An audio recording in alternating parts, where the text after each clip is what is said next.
সবাইকে স্বাগত জানাচ্ছি আমাদের আজকের আলোচনায়। আজকে আমরা সমাজসেবা অধিদপ্তরের বিগত সালে আসা প্রশ্নসমূহ আপনাদের সমাধান করে দিব। তো অবশ্যই মনোযোগ সহকারে প্রথম থেকে শেষ পর্যন্ত দেখতে হবে, আর খাতা কলম নিয়ে বসবেন, আমার সাথে সাথে অঙ্কগুলো প্র্যাকটিস করবেন। 11 নম্বর যে অঙ্কটা, নৌকা এবং স্রোতের একটা অঙ্ক। বলা হচ্ছে একটি নৌকা স্রোতের অনুকূলে ঘন্টায় 8 কিলোমিটার এবং স্রোতের প্রতিকূলে 4 কিলোমিটার যায়। নৌকার বেগ কত? আপনারা এক্স এবং ওয়াই ধরেও এই ধাঁচের প্রশ্ন সমাধান করতে পারেন। তো আমি বলবো একটু বুঝে বুঝে অঙ্কটা সমাধান করেন, যাতে করে একটু অন্য ধাঁচের অঙ্ক আসলেও যেন আপনারা প্র্যাকটিস সলিউশন করতে পারেন। তো এখানে কি কি বলা হচ্ছে? একটা হচ্ছে নৌকার গতিবেগ, এবং পাশে হচ্ছে স্রোত, এবং স্রোত আমরা দুই দিকে লিখি, কেননা একটা হচ্ছে আমাদের পজিটিভ স্রোত আর একটা হচ্ছে আমাদের নেগেটিভ স্রোত। তো যখন নৌকাকে স্রোতটা হেল্প করে তখন আমরা জানি নৌকাটা অনুকূলে যায়, আবার যখন নৌকাটাকে স্রোতটা বাধা প্রদান করে তখন নৌকাটা প্রতিকূলে যায়। তাহলে এখানে মোট কয়টা বিষয় হচ্ছে? 4টা বিষয় আমি মার্ক করে নিচ্ছি।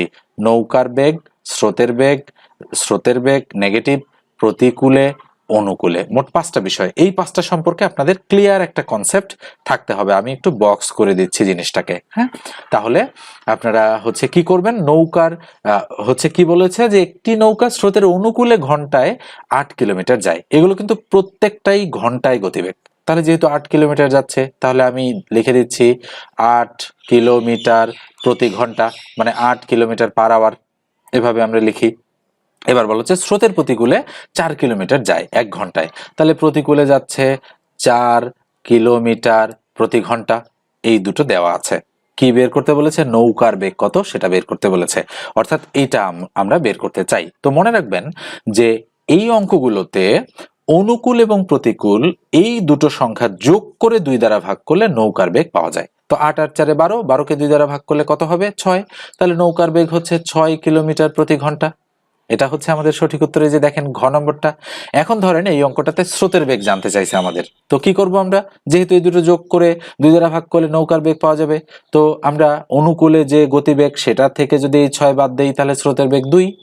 আবার নৌকার বেগ হচ্ছে 6, প্রতিকূলে হচ্ছে 4, 6 থেকে যদি 4 বাদ দেই এটা হচ্ছে 2। তাহলে দেখেন প্রত্যেকটাই কিন্তু আপনার হচ্ছে বের করা যাচ্ছে এই নিয়মটা ফলো করে। তো আপনি যদি এই নিয়মটা শিখতে পারেন, সেখানে স্রোতের বেগ চাক, প্রতিকূলে বেগ চাক, অনুকূলে বেগ চাক, কিংবা নৌকার বেগ চাক, যাই চাক না কেন, আপনি কিন্তু এটা ক্যালকুলেশন করে করতে পারবেন। তো মনে রাখবেন যে প্রতিকূল এবং অনুকূল এই দুটো যোগ করে যদি আমরা 2 দ্বারা ভাগ করি তাহলে নৌকার বেগ পাওয়া যায়। এটা হচ্ছে স্থির পানিতে নৌকার বেগ, এই বিষয়টা একটু মাথায় রাখবেন। ঠিক আছে, এবার আমরা পরের প্রশ্নে চলে যাচ্ছি। এই প্রশ্নটা দেখেন, বাইনারি সংখ্যা পদ্ধতিতে কতটি অঙ্ক ব্যবহৃত হয়? এটা হচ্ছে আমরা এইচএসসি লেভেলে বা এসএসসি লেভেলে হচ্ছে আইসিটি বিষয়টাতে শিখেছি। বাইনারি পদ্ধতি মানে যেখানে 0 এবং 1 এই দুটো হচ্ছে ব্যবহার করি সব ধরনের সংখ্যা লেখা হয়, সেটা হচ্ছে বাইনারি সংখ্যা পদ্ধতি, তাই না? তো এটা বলেছে কতটি অঙ্ক, মানে এর বেস কত জানতে চাচ্ছে আমাদের। কতটি অঙ্ক ব্যবহৃত হয়? তাহলে 2টি অঙ্ক ব্যবহৃত হয় মাত্র। তাই সঠিক উত্তর হচ্ছে খ।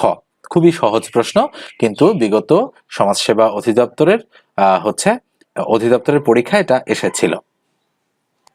14 নম্বর অঙ্কটা দেখেন, 13 নম্বরটাতে একটু টাইপিং মিস্টেক ছিল বিধায় আমি স্কিপ করে গিয়েছি। এরকম ভুল আপনাদের পরীক্ষার প্রশ্নেও থাকতে পারে কিছু কিছু অঙ্কে। ওকে, তো বলা হচ্ছে কি একটি সংখ্যার অর্ধেক তার 1/3 চেয়ে 17 বেশি, সংখ্যাটি কত? আমরা চাইলে অপশন টেস্ট করতে পারি, অথবা আমরা ধরে নিতে পারি যে ধরি সংখ্যাটি হচ্ছে আমাদের এক্স। প্রশ্ন মতে বিল্ড আপ করবো কিভাবে, যে একটি সংখ্যার অর্ধেক, তাহলে এক্স এর অর্ধেক। বলেছে তার 1/3 চেয়ে, তাহলে ওই সংখ্যাটার 1/3 চেয়ে কতটুকু বেশি? বলা হচ্ছে 17 বেশি, 17 বেশি। তাহলে এই দুটো সমান, তাই না? তো অথবা আমরা এটাও বলতে পারতাম যে এইটা এবং এটা বিয়োগ করে হচ্ছে এটা, যেহেতু এটা বড় এটা ছোট, এই দুটো বিয়োগ করলে এটা হচ্ছে। চাইলে কিন্তু পরের লাইনে আমি x/2 minus x/3 equal to 17 বলতে পারি। অর্থাৎ প্রথম এই লাইনটা না লিখে সরাসরি কিন্তু এই লাইনটা লেখা যায় এটা থেকে। দেখেন একটি সংখ্যার অর্ধেক, এটা অর্ধেক, তার 1/3, এটা হচ্ছে 1/3, এর চেয়ে 17 বেশি, অর্থাৎ এটা থেকে এটা বিয়োগ করলে 17 হবে। আপনি চাইলে সরাসরি এটাও লিখতে পারেন। তাহলে বা লসাগু কত? 3 দুগুণ 6, তাহলে 2 দ্বারা 6 কে ভাগ করলে 3, 3 দ্বারা x কে গুণ করলে 3x, মাইনাস 3 দ্বারা 6 কে ভাগ করলে 2, 2 দ্বারা x কে গুণ করলে 2x ইকুয়াল হচ্ছে আমাদের 17। তাহলে বা 3x থেকে 2x বাদ দিলে x ভাগ 6 ইকুয়াল টু 17। এর নিচে 1 আছে, সুতরাং x ইকুয়াল, অর্থাৎ 1 দ্বারা x কে গুণ করলে x, 6×17 কত? 6×17 হচ্ছে 102। তো 102 কোথায় আছে? গ নম্বর অপশনে। এটাই আমাদের অ্যাপ্রোপ্রিয়েট অ্যান্সার। 15 নম্বর অঙ্কটা দেখেন, বলা হচ্ছে স্বাভাবিক সংখ্যার সেটের ক্ষুদ্রতম সদস্য হলো কত? 2, 1, 3। মনে রাখবেন স্বাভাবিক সংখ্যার সেটের ক্ষুদ্রতম সদস্য হচ্ছে অবশ্যই 1। এটা মুখস্থ টাইপের একটা প্রশ্ন, আপনি মনে রাখতে পারেন এটা। এই প্রশ্নটা দেখেন, বলো যে 3টি ক্রমিক পূর্ণ সংখ্যা নির্ণয় করুন যাদের প্রথম দুইটির গুণফল শেষ দুইটির গুণফল অপেক্ষা 10 কম। খুব সহজেই আমরা অপশন টেস্ট করে এই অঙ্কটা সমাধান করতে পারি। খেয়াল করে দেখেন, 3টি ক্রমিক পূর্ণ সংখ্যা, পূর্ণ সংখ্যা মানে নিশ্চয়ই বোঝেন দশমিক না, একেবারেই পূর্ণ সংখ্যা। এবার ক্রমিক মানে হচ্ছে ধারাবাহিক, একটার পর একটা। তো আমরা এখানে দেখতে পাচ্ছি, এখানে হচ্ছে 1, 4, 6, এটা হবেই না। 4, 3, 2 হচ্ছে 4, 6, 8, এটা হবেই না। থাকলো হচ্ছে এটা আর এটা, তাই না? এটা এবং এটা, এই দুটো আসলে ক্রমিক। ক্রমিক নিশ্চয়ই বোঝেন, 1-এর পর 2, 2-এর পর 3, 3-এর পর 4, 4-এর পর 5, এভাবে আর কি। তো এই দুটোর মধ্যে তাহলে যে কোনো একটা হতে পারে আমাদের। এবার বলা হচ্ছে প্রথম দুইটির গুণফল শেষ দুইটির গুণফল অপেক্ষা 10 কম। তো প্রথম দুটো আমরা গুণ করি 4, 5-এ 20, আর শেষ দুটো গুণ করি 5, 6, 30। এইটা হচ্ছে এটার চেয়ে 10 কম। হ্যাঁ অবশ্যই, তাই এটাই সঠিক উত্তর। আপনি যদি আবার এটা চিন্তা করতেন, প্রথম দুইটির গুণফল 12 আর শেষ দুটির গুণফল 6, 3 দুগুণ 6, এটার চেয়ে এটা তো 6 কম, 10 কম হবে বলেছে, তাই এটা আমাদের হবে না। তো নিঃসন্দেহে আমরা বলতে পারি ক নম্বরটাই আমাদের সঠিক উত্তর। এভাবে অপশন টেস্ট করে খুব দ্রুত বেশ কিছু অঙ্কের সমাধান করা সম্ভব। 18 নম্বরটা দেখেন, এটা মুখস্থ টাইপের একটা প্রশ্ন। তালিকা পদ্ধতি নিচের কোনটিকে বলা হয়? তো মনে রাখবেন সেট থেকে এই প্রশ্নটা এসেছে। সেট গঠনের দুটো পদ্ধতি রয়েছে, মনে রাখতে হবে সেটের দুটো পদ্ধতি রয়েছে। 1 নম্বর পদ্ধতি হচ্ছে সেট গঠন পদ্ধতি, ওকে মনে রাখতে হবে। 1 নম্বরটা হচ্ছে সেট গঠন পদ্ধতি, আর নাম্বার 2 হচ্ছে তালিকা পদ্ধতি। আমি বলছি তালিকা পদ্ধতি, একটু বুঝে নেন, বানানগুলো একটু হচ্ছে ভালো করে লিখতে পারছি না আমি। তো সেট গঠন পদ্ধতি আর তালিকা পদ্ধতি। সেট গঠন পদ্ধতিকে বলা হয় ইংরেজিতে সেট বিল্ডার মেথড, আর তালিকা পদ্ধতিকে বলা হয় টেবিউলার মেথড বা রোস্টার মেথড। মনে রাখতে হবে টেবিউলার মেথড বা রোস্টার মেথড। কি বললাম? রোস্টার মেথড বা টেবিউলার মেথড, এর বাংলা হচ্ছে তালিকা পদ্ধতি, আর সেট গঠন পদ্ধতি হচ্ছে সেট বিল্ডার মেথড। তো তালিকা পদ্ধতি এর ইংরেজি কি? ইংরেজি হচ্ছে রোস্টার মেথড। তাহলে তালিকা পদ্ধতি নিচের কোনটিকে বলা হয়? অবশ্যই রোস্টার মেথড। এখানে কিন্তু যদি টেবিউলার মেথড থাকতো রোস্টার মেথডের জায়গায়, সেটাও কিন্তু আমাদের সঠিক উত্তর হতো। এখানে রয়েছে সেট বিল্ডার, এটা নয়। সেট থিওরি, এটা নয়। বাইনোমিয়াল থিওরাম, এটাও নয়। ঠিক আছে, তাহলে রোস্টার মেথড বা টেবিউলার মেথড হচ্ছে আমাদের এই প্রশ্নটার সঠিক উত্তর। 19 নম্বর প্রশ্নটা দেখেন, হচ্ছে গুরুত্বপূর্ণ একটা প্রশ্ন। 100 থেকে 110 এর মধ্যে কতটি মৌলিক সংখ্যা আছে? মৌলিক সংখ্যা রিলেটেড একটা প্রশ্ন কিন্তু অবশ্যই আমাদের হচ্ছে সমাজসেবার পরীক্ষায় আসতে পারে। এই জন্য এই টপিকটা আপনাদের একটু ভালো করে শিখে রাখতে হবে।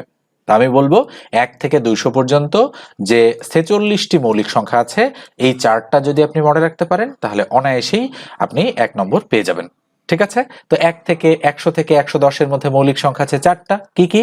সেটা হচ্ছে 101 একটা, 103 একটা, 107 একটা এবং 109 একটা। 101, 103, 107, 109, এই 4টি মৌলিক সংখ্যা আছে 100 থেকে 110 এর মধ্যে। ওকে, আর 1 থেকে 100 পর্যন্ত যদি আপনি চিন্তা করেন, মৌলিক সংখ্যা আছে 25টি। কি কি? সেটা হচ্ছে 2, 3, 5, 7, এরপরে 11, 13, 17, 19, এরপরে রয়েছে 23, 29, 31, 37, এরপরে রয়েছে 41, 43, 47, 53, 59, এরপরে রয়েছে 61, 67, 71, 73, 79, এরপরে রয়েছে 83, 89, 97। গুণে দেখেন মোট কতটা হবে? অবশ্যই 25টা। আমি গুনছি, 4 আর 4 8, 9, 10, 11, 12, 13, 14, 15, 16, 17, 18, 19, 20, 21, 22, 23, 24, 25। এখন যদি আপনাকে প্রশ্ন করে 90 থেকে 100-র মধ্যে কয়টা মৌলিক সংখ্যা আছে, আপনি জানেন একটা মাত্র মৌলিক সংখ্যা আছে 97। আবার যদি আপনাকে জিজ্ঞাসা করে 1 থেকে 50 পর্যন্ত মোট কতটা মৌলিক সংখ্যা আছে, 15টা। কিভাবে? এই যে 1, 2, 3, 4, 5, 6, 7, 8, 9, 10, 11, 12, 13, 14, এই যে 15। ঠিক আছে, জাস্ট এভাবে আপনাকে শিখে রাখতে হবে। অনেকেই হচ্ছে একটা মোবাইল নাম্বারের মতো বা টেলিফোন নাম্বারের মতো হচ্ছে দিয়ে মুখস্থ রাখে। তো আমি বলবো সেটা না করে আপনি থোরলি এভাবে হচ্ছে জিনিসগুলো বুঝে বুঝে শেখার চেষ্টা করবেন। ওকে, যাতে করে যদি এইভাবে দেয় যে 35 থেকে শুরু করে 75 এর মধ্যে কয়টা মৌলিক সংখ্যা আছে, তখন কিন্তু ওই রেঞ্জ যেটা আপনারা মুখস্থ করে করেন সেটা দিয়ে কিন্তু করতে পারবেন না। সেটা কি? সেটা হচ্ছে 44, 22, 32, 23, 21। এটা হচ্ছে 1 থেকে 100 পর্যন্ত 10 গ্যাপে গ্যাপে মৌলিক সংখ্যার সংখ্যা। ঠিক আছে, তো আমি মনে করি যে এটা দিয়ে মনে রাখার প্রয়োজন নেই, যেভাবে আমি বললাম এভাবেই জাস্ট কয়েকবার পড়লেই আপনাদের মুখস্থ হয়ে যাবে। ওকে, মৌলিক সংখ্যা গুরুত্বপূর্ণ, আপনাদের কিন্তু অবশ্যই কমপক্ষে একটা প্রশ্ন এখান থেকে আসতে পারে। 20 নম্বর প্রশ্নটা দেখেন, চালের দাম 25% বেড়ে যাওয়ায় এক ব্যক্তি তার চালের ব্যবহার এমনভাবে কমালেন যে চাল বাবদ তার ব্যয় অপরিবর্তিত থাকলো। তিনি চালের ব্যবহার শতকরা কত ভাগ কমালেন? আমি কিন্তু HW দিয়েছিলাম আপনাদের, এই প্রশ্নটা আমি করেও দিয়েছি, তো আরো একবার আমি করে দিচ্ছি। দেখেন, এ ধরনের প্রশ্ন শর্টকাটে আপনারা কিভাবে করবেন সেটা হচ্ছে, বলেন তো দেখি 100 টাকায় বেড়েছে কত টাকা? 25 টাকা। তাহলে 100-তে বেড়েছে 25, এই 100 আর 25 আপনারা গুণ করবেন। যেহেতু এখানে বৃদ্ধি আছে তাই শর্টকাটে করার জন্য এই 100 আর 25 আপনারা নিচে যোগ করবেন। এখানে যদি বৃদ্ধির জায়গায় হ্রাস থাকতো তাহলে এখানে কিন্তু আমি মাইনাস চিহ্ন দিতাম, যেহেতু বৃদ্ধি আছে এখানে মাইনাস। ঠিক আছে, আপনি হয়তো ভাবছেন এখানে 25-এর জায়গায় যদি অন্য কোনো পার্সেন্টেজ থাকতো তাহলে জাস্ট এই সংখ্যাগুলো চেঞ্জ হয়ে যেত।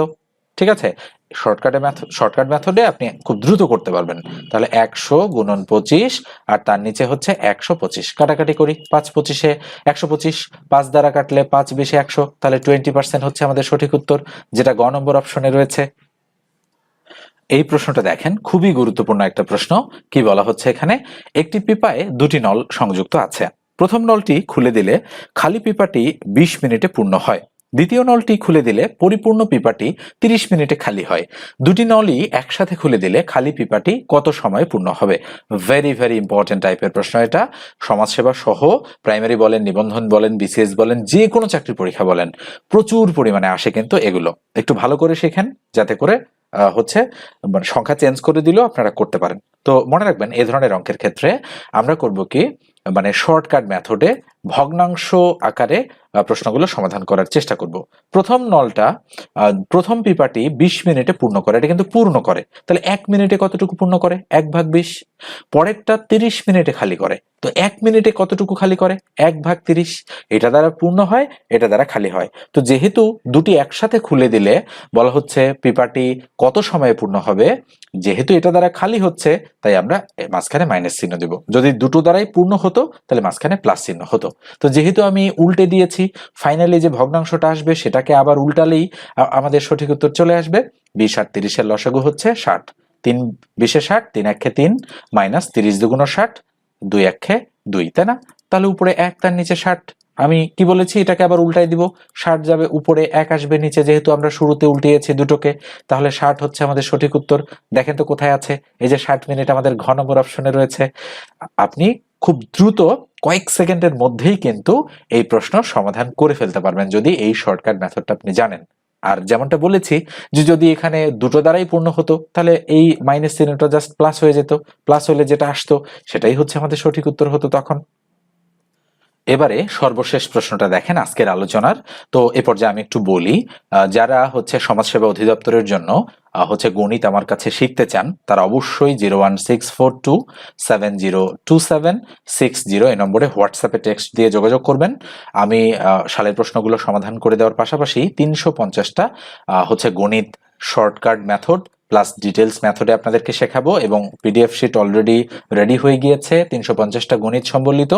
আপনারা পিডিএফ শিটটা পাবেন, পাশাপাশি লাইভ ক্লাসের মাধ্যমে শর্ট একটা কোর্স আমি করাবো যাতে করে 70 থেকে 80% আপনি গণিত অংশে কমন পেয়ে যান এই পরীক্ষায়। তো যাদের আগ্রহ আছে শেখার এবং গণিত অংশে ভালো করার তারাই কেবল আমার সঙ্গে এই নম্বরে হোয়াটসঅ্যাপে টেক্সট করে যোগাযোগ করবেন আপনারা।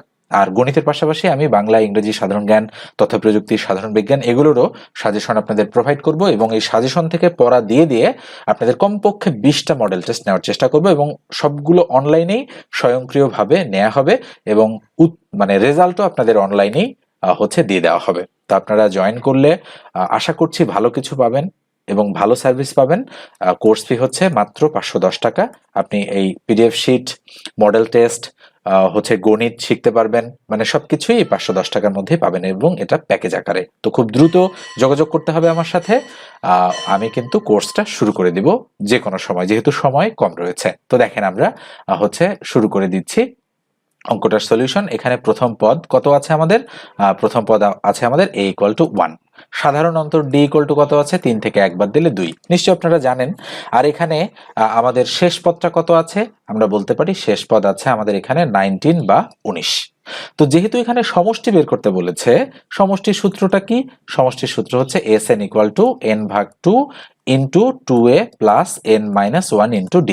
চাইলে কিন্তু এই অঙ্কটা আমরা মুখে মুখেই সমাধান করতে পারি, কারণ 1 থেকে 19 পর্যন্ত সিরিয়ালি যোগ করা আমাদের জন্য কিন্তু কোনো ব্যাপারই না। আমি একটু করে দিই, দেখেন 1 3 5 7 9 11 13, তারপরে 15 17, তারপরে 19, দেখেন তো কত হয়, 9 7 16, 16 আর 5 21, তাই না, 22 23 24 25, 25 আর 9 কত 34, 34 আর 7 41, 41 আর 5 46, আর 1 47, আর 3 50, 0 হাতে কত 5, 6 7 8 9 10, তাহলে 100 হয়ে গিয়েছে আমাদের কিন্তু। অর্থাৎ আমরা হচ্ছে এখানে ধারাবাহিকভাবে যদি যোগ করি তাহলে 100 পেয়ে গেলাম। এটা হচ্ছে ম্যানুয়াল প্রসেস, মানে আপনি মুখে মুখে করতে পারতেছেন এভাবে। কিন্তু যদি এখানে 19-এর জায়গায় 99 থাকতো কিংবা 199 থাকতো, তখন তো আর আপনি এভাবে করতে পারতেন না, তাই না, তখন আপনাকে রুল অনুযায়ী করতে হতো। তো রুলটা কি, দেখেন রুলটা হচ্ছে, যেহেতু এখানে আমাদের সমষ্টি বের করতে বলেছে, তো সমষ্টির সূত্র হচ্ছে এটা। এখানে একটা প্রবলেম, এই n মানে কিন্তু পদ সংখ্যা, তো আমি লিখে দিচ্ছি n মানে হচ্ছে পদ সংখ্যা। এবং ডিটেলস মেথড শেখানোর পর আমি কিন্তু একটা সুপার শর্টকাট মেথড আপনাদেরকে শেখাবো, মনে রাখবেন সেটা। তো দেখেন n মানে কি, n মানে হচ্ছে আমাদের পদ সংখ্যা। তো পদ সংখ্যা এখানে কয়টা আছে সেটাও আমরা জানি না, তাহলে পদ সংখ্যা বের করার আবার সূত্র রয়েছে একটা, সূত্রটা হচ্ছে এরকম, শেষ পদ equal a plus n minus 1 into d। এটা শেষ পদ হচ্ছে এখানে 19, দিয়ে দিলাম 19 ইকুয়াল a হচ্ছে প্রথম পদ 1 প্লাস n, তো আমরা বের করতে চাই পদ সংখ্যা, n মাইনাস 1 ইন্টু d মানে কত 2, এই যে 3 থেকে 1 বাদ দিলে 2, এটা সাধারণ অন্তর, তো 19 1 এদিকে আসলে মাইনাস হয়ে যাচ্ছে, 19 থেকে 1 বাদ দিলে 18 ইকুয়াল টু এদিকে থাকতেছে 2n মাইনাস 2, তো এই 2 এদিকে আসলে 20 হয়ে যাবে, তাহলে 20 ইকুয়াল টু 2n। আচ্ছা বলেন তো n এর ভ্যালু আমরা কত পাচ্ছি, 20 কে 2 দ্বারা ভাগ করলে 10, তো n এর মান কিন্তু আমাদের 10, তাই না। তো n যেহেতু 10, আমরা এখানে 10 বসাই দিব, তো 10 ভাগ 2 মানে হচ্ছে 5, 2 ইন্টু এর মান 1, তার মানে 2 একে 2, যোগ n এর মান 10, 10 থেকে 1 বাদ দিলে 9, আর d এর মান হচ্ছে 2, 9 দুগুণ কত, 9 দুগুণ 18, ব্র্যাকেট ক্লোজ, 18 2 20, 20 কে 5 দ্বারা গুণ করলে 5 20 100। আমি কিন্তু একেবারে প্রপারলি ক্লাস 9 10-এ সমান্তর ধারার যে সূত্র সেটা প্রয়োগ করে আপনাদের অঙ্কটা করাই দিলাম, যে উত্তর হচ্ছে কত 100, তাই না। এবার আসেন super shortcut method. Super shortcut মেথডটা কিভাবে কাজ করে দেখেন, সেটা হচ্ছে এভাবে চিন্তা করবেন, শেষ সংখ্যাটা 19, মানে বেজোড় সংখ্যা যেহেতু ধারাবাহিক বেজোড়, তাহলে 19 আর 1 কত 20, মানে শেষ সংখ্যা আর প্রথম সংখ্যাটা আপনি যোগ করবেন, 19 আর 1 20, যোগ করার পর আপনি মনে মনে 2 দ্বারা ভাগ করবেন, 19 আর 1 20, 20 কে 2 দ্বারা ভাগ করলে কত 10, এই 10 এর উপর আপনি স্কয়ার করে দিবেন, 10 10 100। আপনি অন্য অঙ্কের ক্ষেত্রে মেলান, 100% আপনার কাজ করবে এভাবে, ঠিক আছে। আমি আবারও বলছি, শেষ পদ আর প্রথম পদ যোগ করতে হবে, যোগ করে এভাবে শেষ পদ যোগ প্রথম পদ ভাগ কত 2, তার উপরে হচ্ছে স্কয়ার করে দেন, আপনি সাথে সাথেই কিন্তু অ্যান্সারটা এটার পেয়ে যাবেন। ওকে, তো ধন্যবাদ সবাইকে এতক্ষণ মনোযোগ সহকারে ভিডিওটা দেখার জন্য, ভালো থাকবেন।